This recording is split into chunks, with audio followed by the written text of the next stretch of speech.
সাতটি রাজনৈতিক দল ও একটি সংগঠনের শীর্ষ নেতৃবৃন্দের সঙ্গে বৈঠক করেছেন প্রধান উপদেষ্টা প্রফেসর মোহাম্মদ ইউনূস।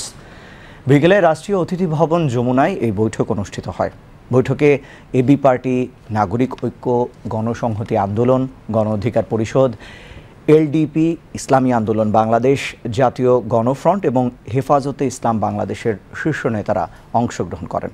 বৈঠকে দেশের চলমান রাজনৈতিক পরিস্থিতি ও আগামী জাতীয় সংসদ নির্বাচন নিয়ে আলোচনা হয়। বৈঠক শেষে যমুনার সামনে সাংবাদিকদের ব্রিফ করেন প্রধান উপদেষ্টার প্রেস সচিব শফিকুল আলম। তিনি বলেন, আগামী ফেব্রুয়ারির প্রথমার্ধে সুষ্ঠু, অবাধ, আনন্দঘন ও উৎসবমুখর পরিবেশে ত্রয়োদশ জাতীয় সংসদ নির্বাচন অনুষ্ঠিত হবে।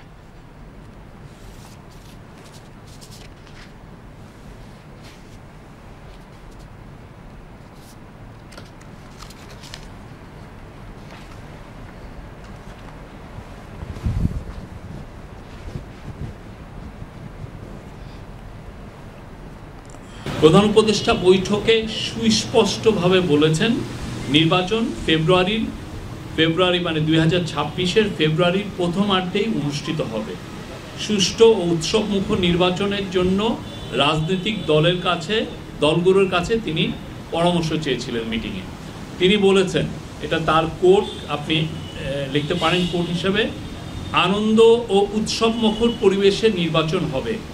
জীবনে কখনো ভোট দিতে পারেনি তাদের জন্য এই নির্বাচন ভালো অভিজ্ঞতা দিতে হবে। যারা ভোট দিতে গিয়ে তিক্ত অভিজ্ঞতার সম্মুখীন হয়েছেন পূর্বে, তাদেরও ভালো অভিজ্ঞতা দিতে হবে। কেউ যেন বলতে না পারে যে আমাকে ভোট দিতে দেওয়া হয়নি। আবার কোর্ট, যারা অন্তর্বর্তীকালীন সরকারকে নির্বাচন পর্যন্ত পৌঁছাতে দিতে চায় না, তারা যত রকমভাবে পারে বাধা দিবে। বাংলাদেশের সত্তাকে গড়ে তুলতে তারা বাধা দিবে। তারা সর্বোচ্চ চেষ্টা করবে নির্বাচন বানচাল করার, এমন পরিস্থিতি সৃষ্টি করার চেষ্টা করবে যাতে নির্বাচন না হয়। এগুলোর কিছু কিছু লক্ষণ এখন দেখা যাচ্ছে, সামনে আরও আসবে। এই জন্য আমাদের আরও সতর্ক হতে হবে।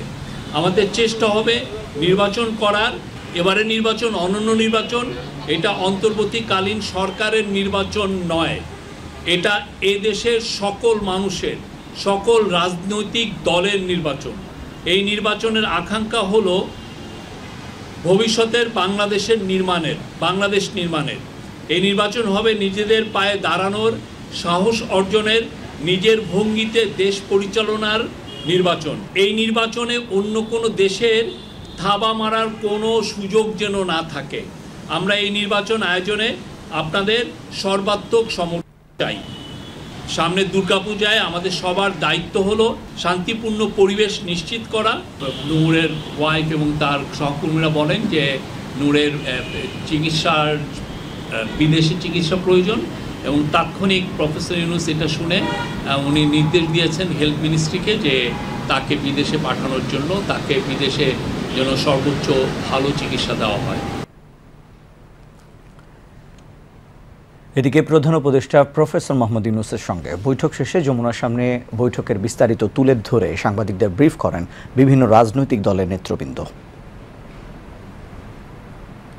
অধিকাংশ রাজনৈতিক দল যে প্রস্তাবটা দিয়েছে পিআর পদ্ধতি, এইটা বাস্তবায়নের জন্য আপনি একটা গণভোটের ব্যবস্থা করেন।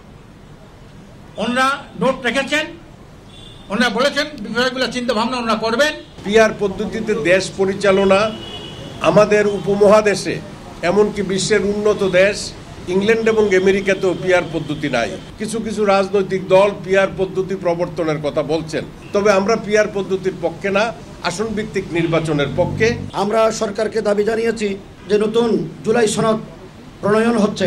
2013 সালের শাপলা চত্বরে যে গণহত্যা চালিয়েছে, ইতিহাসে যে বর্বরতম হত্যাকাণ্ড হয়েছে, এটা জুলাই সনদে রাখার জন্য আমরা দাবি করেছি।